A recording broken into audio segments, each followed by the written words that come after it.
నమస్కారం. ETV news కి స్వాగతం. ఈనాటి ముఖ్యాంశాలు. దేశ జీడీపీలో 10% అందించడమే లక్ష్యమన్న రేవంత్. అందరి సహకారంతో $3 ట్రిలియన్ తెలంగాణ సాధిస్తామని సీఎం విశ్వాసం. గ్లోబల్ సమ్మిట్లో తొలి రోజు 1,88,000 కోట్ల పెట్టుబడులకు ఎంఓయూలు. జూ పార్క్ ఏర్పాటుకు అవగాహన ఒప్పందం చేసుకున్న వంతారా.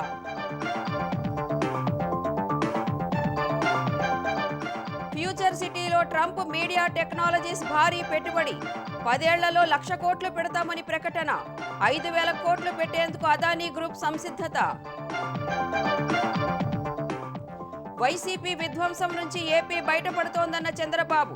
రెండో త్రైమాసికంలో జీఎస్డీపీ 11.28% వృద్ధి చెందినట్టు వెల్లడి. పరకామణి చోరీ, నెయ్యి కల్తీ చేసిన వారిని వెనకేసుకురావడంపై చంద్రబాబు మండిపాటు. తగిన బుద్ధి చెబుతామని సీఎం హెచ్చరిక. వందే మాతరం గేయాన్ని కాంగ్రెస్ ముక్కలు చేసిందన్న మోదీ. ముస్లిం లీగ్ కోసం రాజీ పడిందని లోక్సభలో ఘాటు విమర్శలు.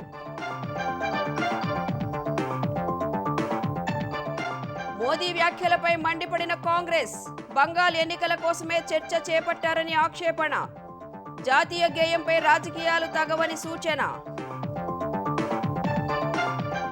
క్రమంగా మెరుగుపడుతున్న ఇండిగో విమాన సేవలు.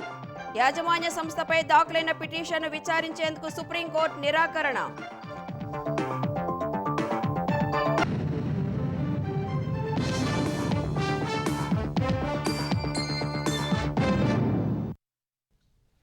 $2047 నాటికి తెలంగాణను $3 ట్రిలియన్ ఆర్థిక శక్తిగా నిలపాలనే లక్ష్య సాధనకు అందరూ కలిసి రావాలని ముఖ్యమంత్రి రేవంత్ రెడ్డి పిలుపునిచ్చారు.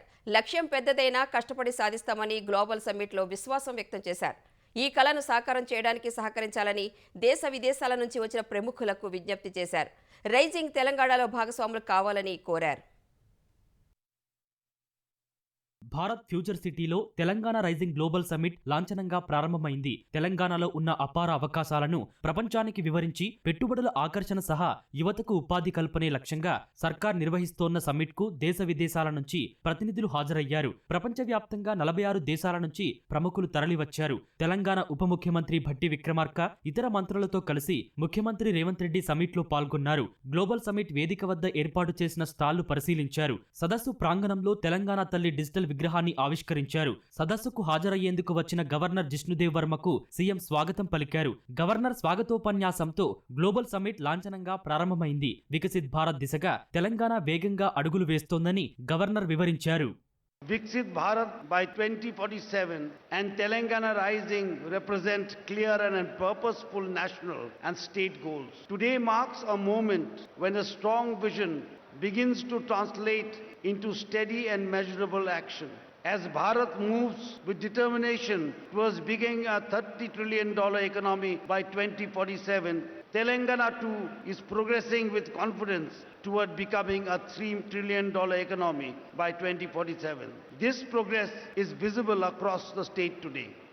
అనంతరం మాట్లాడిన సీఎం రేవంత్ రెడ్డి తెలంగాణను 3 జోన్లుగా విభజించి అభివృద్ధి ప్రణాళికలు తయారు చేసినట్లు చెప్పారు. చైనాలోని గ్వాంగ్డాంగ్ ప్రావిన్సు స్ఫూర్తితో తెలంగాణను అభివృద్ధి పథంలో నిలపాలని భావిస్తున్నట్లు వివరించారు.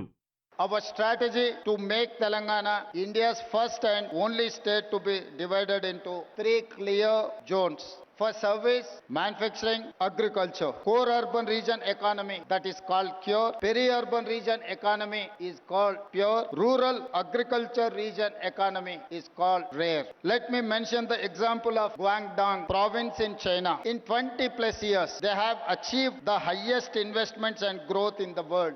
We want to replicate the same model in Telangana. My state has taken inspiration from China, Japan, Germany, South Korea and Singapore. Now we are getting ready to compete with them. We have also invited them to collaborate, invest and support us in the Telangana rising journey. తెలంగాణను 2047 నాటికి $3 trillion ఆర్థిక వ్యవస్థగా మార్చాలనే లక్ష్యాన్ని నిర్దేశించుకున్నట్లు CM తెలిపారు. ఇందుకోసం ప్రజల అభిప్రాయాలను తెలుసుకోవడమే కాకుండా అన్ని రంగాల నిపుణుల్ని సంప్రదించి విజన్ డాక్యుమెంట్ తయారు చేసినట్లు చెప్పారు. Telangana is India's youngest state. It is full of exciting opportunities. We want to become a $1 trillion economy by 2034 and a $3 trillion economy by 2047. We comprise around 2.9% of Indian population but contribute around 5% of national GDP. By 2047, I want to contribute 10% of Indian GDP. The vision may look hard, but we can do it. Today, I am more confident than yesterday. Yesterday was a dream, a plan. Today, all of you have joined us. I see you as a partners and stakeholders in the journey. With your support, we can achieve all our goals. Telangana rising is unstoppable. Come join the rise. Thank you. Jai Telangana. Jai Bharat. ఈ సదస్సుకు హాజరైన కర్ణాటక ఉప ముఖ్యమంత్రి DK Shivakumar బెంగళూరుతో Hyderabad పోటీ పడుతోందని రెండూ కలిసి ప్రపంచంతో పోటీ పడుతున్నాయని చెప్పారు. 2047 నాటికి నెట్ జీరో సాధించడమే లక్ష్యంగా ముందుకెళ్తున్నట్లు డిప్యూటీ సీఎం భట్టి విక్రమార్క వివరించారు. తెలంగాణ భవిష్యత్తును దృష్టిలో పెట్టుకుని దార్శనిక పత్రాన్ని రూపొందించినట్టు స్పష్టం చేశారు. ఉత్పత్తి, నిర్మాణ రంగాల్లో అనేక రాష్ట్రాలకు తెలంగాణ ఆదర్శంగా నిలిచిందని మంత్రి శ్రీధర్ బాబు తెలిపారు. దేశ ఆర్థిక రంగానికి హైదరాబాద్ కీలక పిల్లర్ అని కేంద్ర మంత్రి కిషన్ రెడ్డి వెల్లడించారు. తెలంగాణ అభివృద్ధికి మోదీ ప్రభుత్వం అన్ని రకాలుగా అండగా ఉంటుందని హామీ ఇచ్చారు. గ్లోబల్ సమ్మిట్లో మాట్లాడిన కిషన్ రెడ్డి పార్టీలకు అతీతంగా హైదరాబాద్ బ్రాండ్ ఇమేజ్ను పెంచాల్సిన బాధ్యత అందరిపై ఉందన్నారు. వికసిత భారత్ లక్ష్య సాధనకు రాష్ట్రాలన్నీ భాగస్వామ్యం కావాలన్నారు.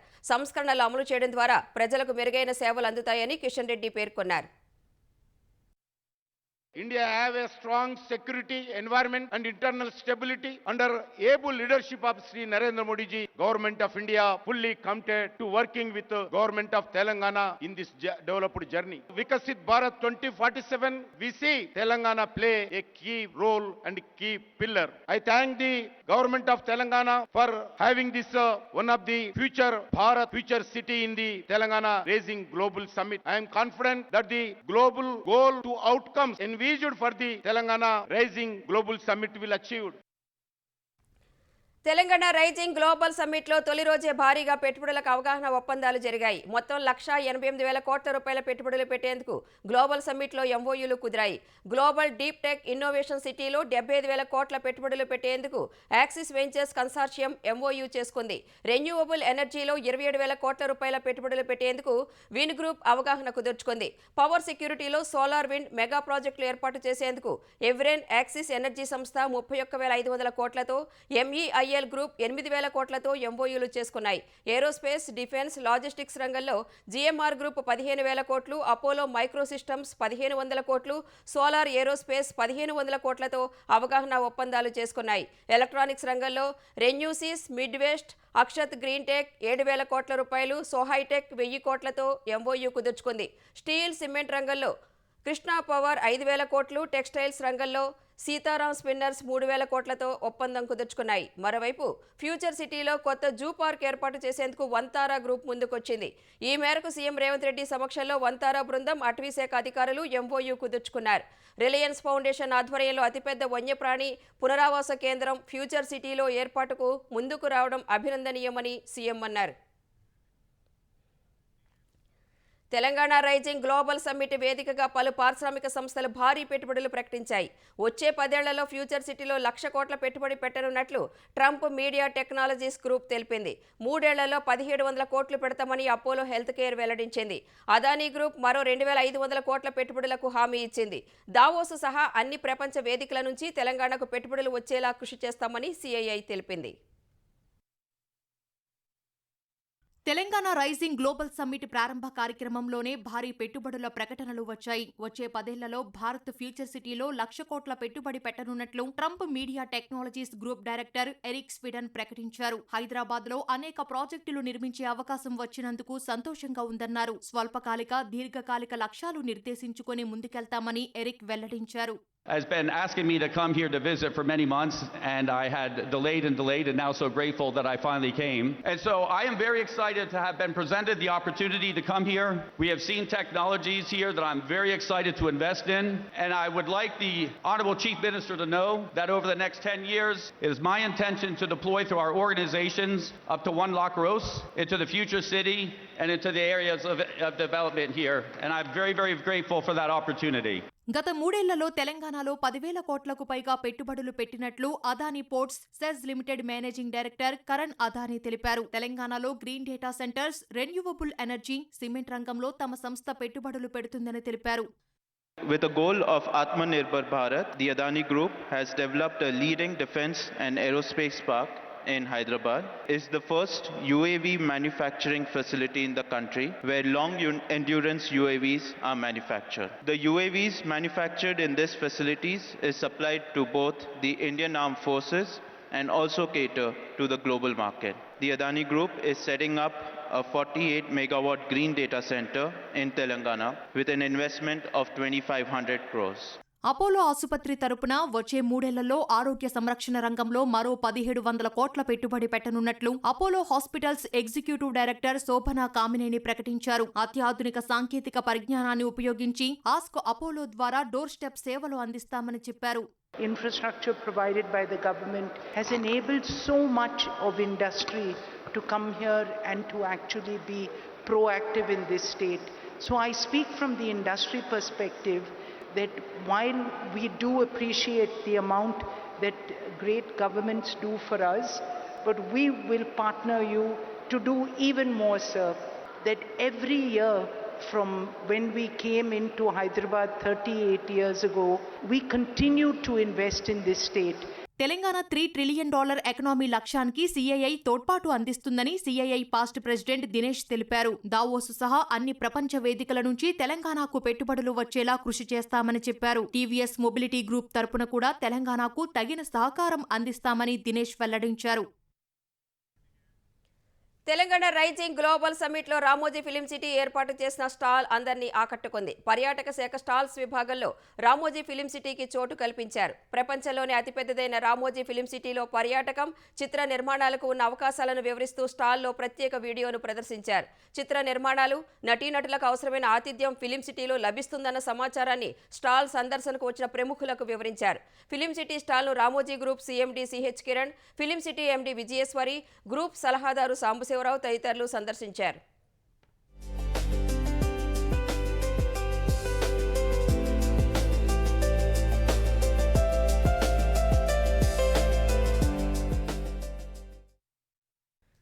తెలంగాణ ప్రభుత్వం నిర్వహించేది గ్లోబల్ సమ్మిట్ కాదని, గోబెల్స్ సమ్మిట్ అని మాజీ మంత్రి హరీష్ రావు విమర్శించారు.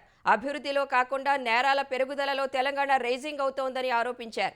ఉద్యోగులకు జీతాలు, విద్యార్థులకు స్కాలర్షిప్స్, పథకాల అమలుకు పైసలు లేవంటూనే మెస్సీతో ఫుట్బాల్ మ్యాచ్ అంటూ సీఎం రేవంత్ రెడ్డి 100 కోట్లు వృధా చేస్తున్నారని హరీష్ రావు మండిపడ్డారు. 2 ఏళ్ల కాంగ్రెస్ పాలనలో రేవంత్ రెడ్డి వ్యవస్థీకృతంగా అవినీతి చేస్తున్నారని ఆరోపించారు.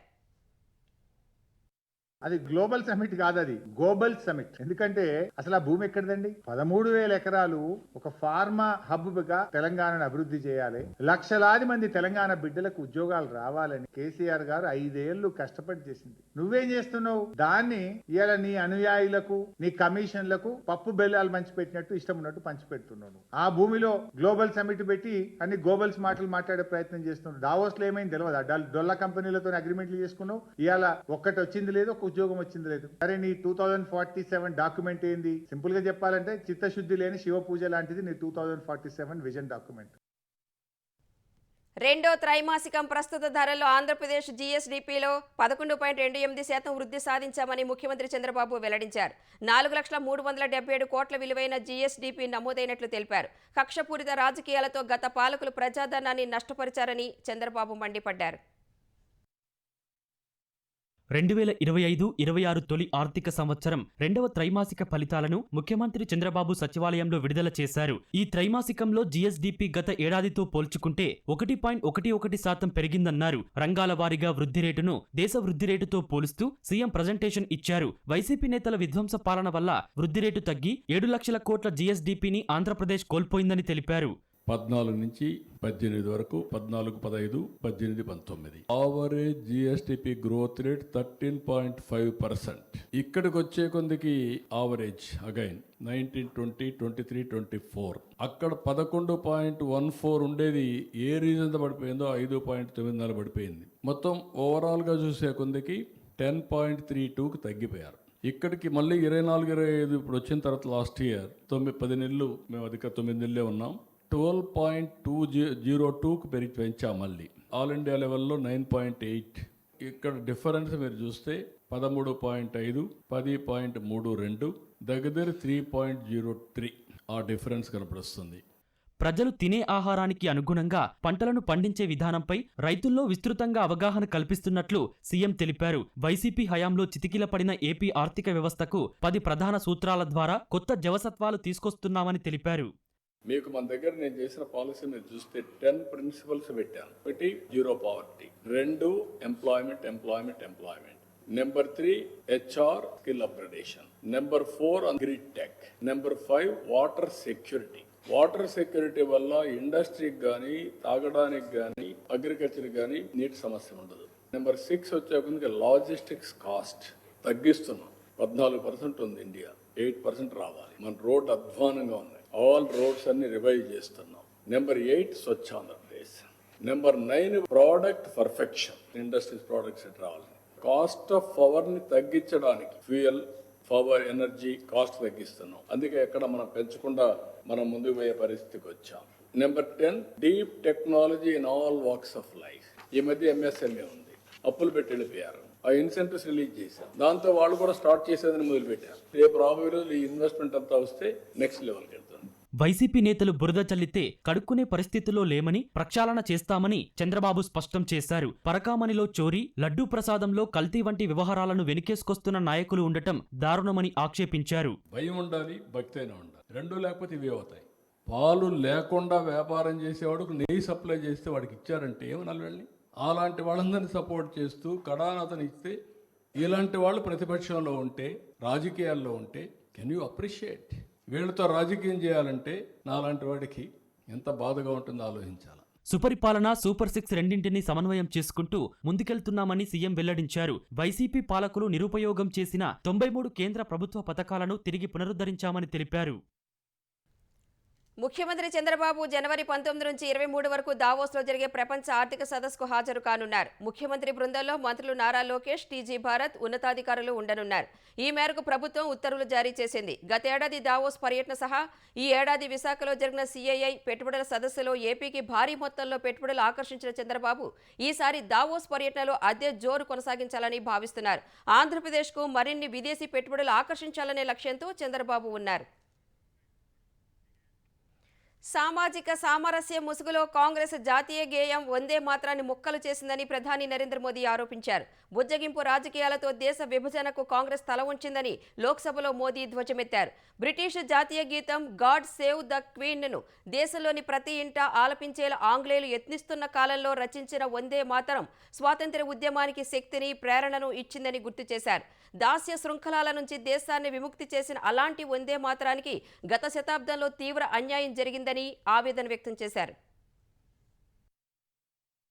వందే మాతరం గేయ రచనకు 150 ఏళ్లు పూర్తయిన వేళ ఏడాది పాటు దేశవ్యాప్తంగా వేడుకలు నిర్వహిస్తున్న కేంద్రం పార్లమెంట్ శీతాకాల సమావేశాల్లో ఆ గేయంపై చర్చ చేపట్టింది. లోక్సభలో చర్చను ప్రారంభించిన ప్రధాని నరేంద్ర మోదీ భారతీయుల్లో వందే మాతరం స్వాతంత్ర్య కాంక్షను ఎలా రగిల్చిందో గుర్తు చేశారు. స్వాతంత్ర్యోద్యమంలో బ్రిటిషర్ల అణిచివేతను తట్టుకుని వందే మాతరం గేయం రాయిలా దృఢంగా నిల్చుందని మోదీ వివరించారు. 1857 తిరుగుబాటు తర్వాత బ్రిటిష్ ప్రభుత్వం అప్రమత్తమై అణిచివేతకు పాల్పడుతున్న వేళ వందే మాతరాన్ని బంకిం చంద్ర చటర్జీ రాశారని మోదీ తెలిపారు. బ్రిటిష్ జాతీయ గీతం గాడ్ సేవ్ ది క్వీన్ ను ప్రతి ఇంటికి తీసుకొచ్చేందుకు బ్రిటిషర్లు యత్నిస్తున్నప్పుడు చటర్జీ గొప్ప సంకల్పంతో స్పందించారని మోదీ స్మరించుకున్నారు. जिस मंत्र ने, जिस जय घोष ने देश की आजादी के आंदोलन को ऊर्जा दी थी, प्रेरणा दी थी, त्याग और तपस्या का मार्ग दिखाया था, उस वंदे मातरम का 150 वर्ष निमित्त इस ऐतिहासिक अवसर के हमारे लिए गर्व की बात है. हम साक्षी बन रहे हैं. वंदे मातरम का जब 50 वर्ष हुए तब देश गुलामी में जीने के लिए मजबूर था और वंदे मातरम के 100 साल हुए तब देश आपातकाल की जंजीरों में जकड़ा हुआ. तब भारत के संविधान का गला घोंट दिया. సామాజిక సామరస్యం ముసుగులో జాతీయ గేయం వందే మాతరాన్ని కాంగ్రెస్ ముక్కలు చేసిందని ప్రధాని ఆరోపించారు. వందే మాతరం ముస్లింలకు ఆగ్రహం కలిగించవచ్చని సుభాష్ చంద్రబోస్కు మాజీ ప్రధాని నెహ్రూ లేఖ రాశారని మోదీ గుర్తు చేశారు. చివరకు బుజ్జగింపు రాజకీయాలతో కాంగ్రెస్ వందే మాతరంపై రాజీపడి దాన్ని ముక్కలు చేసిందని వివరించారు. ఇలాంటి రాజీ ధోరణితోనే కాంగ్రెస్ దేశ విభజనకు తలవంచిందని ఆరోపించారు. ఇప్పటికీ కాంగ్రెస్ అదే పంతాను కొనసాగిస్తోందన్నారు. मोहम्मद अली जिन्ना ने लखनऊ से 15 अक्टूबर 1937 को वंदे मातरम के विरुद्ध का नारा बुलंद। फिर कांग्रेस के तत्कालीन अध्यक्ष जवाहरलाल नेहरू को अपना सिंहासन डोलता दिखा। बजाय कि नेहरू जी मुस्लिम लीग के आधारहीन बयानों को तगड़ा जवाब देते, लेकिन उल्टा हुआ कि उन्होंने वंदे मातरम की ही पड़ताल शुरू कर कि 26 अक्टूबर को कांग्रेस ने वंदे मातरम पर समझौता कर लिया, वंदे मातरम के टुकड़े कर दिए। लेकिन इतिहास इस बात का गवाह है कि कांग्रेस ने मुस्लिम लीग के सामने घुटने टेक दिए।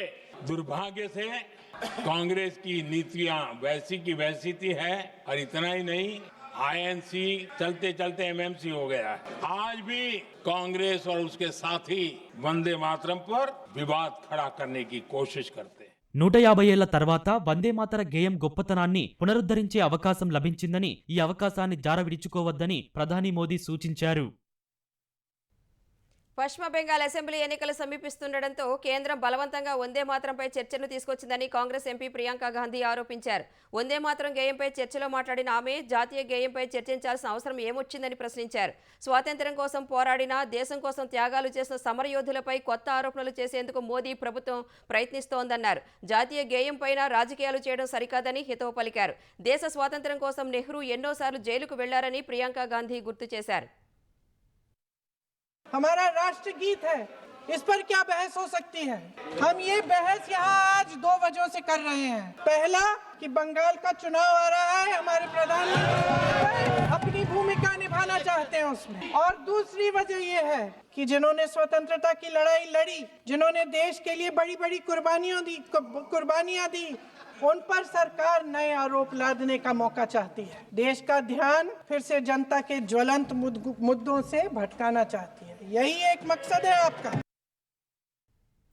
దేశవ్యాప్తంగా ఇండిగో విమాన సేవల్లో అంతరాయం కొనసాగుతోంది. నిన్నటితో పోలిస్తే పరిస్థితి కాస్త మెరుగుపడినప్పటికీ 500 విమాన సర్వీసులను ఇవాళ ఇండిగో రద్దు చేసిందని కేంద్రం తెలిపింది. ఇండిగో ఎయిర్లైన్స్ ఇవాళ 137 గమ్యస్థానాలకు 1802 సర్వీసులను నడుపుతోందని పౌర విమానయాన మంత్రిత్వ శాఖ తెలిపింది. డిసెంబర్ 1 నుంచి 7 వరకు 5,86,705 PNRలను రద్దు చేసి వాటికి సంబంధించిన 569.65 కోట్ల రూపాయలు ఇండిగో రీఫండ్ చేసినట్లు కేంద్రం వెల్లడించింది. నవంబర్ 21 నుంచి డిసెంబర్ 7 వరకు మొత్తం 9,55,591 PNRలు రద్దు కాగా వాటికి 827 కోట్ల రూపాయలు చెల్లించినట్లు స్పష్టం చేసింది. 9,000 బ్యాగులకు 4,500 బ్యాగులను ఇండిగో డెలివరీ చేసినట్లు వెల్లడించింది. ఇండిగో సంక్షోభంపై అత్యవసర విచారణ కోరుతూ దాఖలైన పిటిషన్ను సుప్రీంకోర్టు తిరస్కరించింది. ఇండిగో సంక్షోభంపై ప్రస్తుతానికి ఎలాంటి జోక్యం చేసుకోబోమని ప్రధాన న్యాయమూర్తి జస్టిస్ సూర్యకాంత్ స్పష్టం చేశారు. విమానాల రద్దు తీవ్రమైన సమస్య అయినప్పటికీ ఈ వ్యవహారంపై ఇప్పటికే కేంద్రం దృష్టి సారించి సకాలంలో చర్యలు తీసుకుంటున్నట్లు కనిపిస్తోందని తెలిపారు.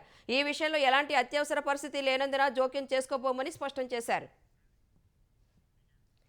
సిబ్బంది రోస్టింగ్, అంతర్గత ప్రణాళికల్లో లోపాల వల్లే ఇండిగో సంక్షోభం తలెత్తినట్లు పౌర విమానయాన మంత్రి రామ్మోహన్ నాయుడు తెలిపారు. ఇండిగో సంక్షోభంపై రాజ్యసభ సభ్యులు లేవనెత్తిన ప్రశ్నలకు కేంద్ర మంత్రి సమాధానమిచ్చారు. సిబ్బంది పని గంటలపై పరిమితులకు సంబంధించిన నిబంధనలను ఇండిగో సరిగా అమలు చేయలేదని తెలిపారు. ఫలితంగా విమాన సర్వీసుల రద్దుకు దారితీసిందని వెల్లడించారు. Aviation management system software AMSS ఈ అంతరాయానికి కారణం కాదని స్పష్టం చేశారు. ఈ సమస్యను పరిష్కరించేందుకు ఇండిగోతో నిరంతరం సంప్రదింపులు జరుపుతున్నట్లు వివరించారు.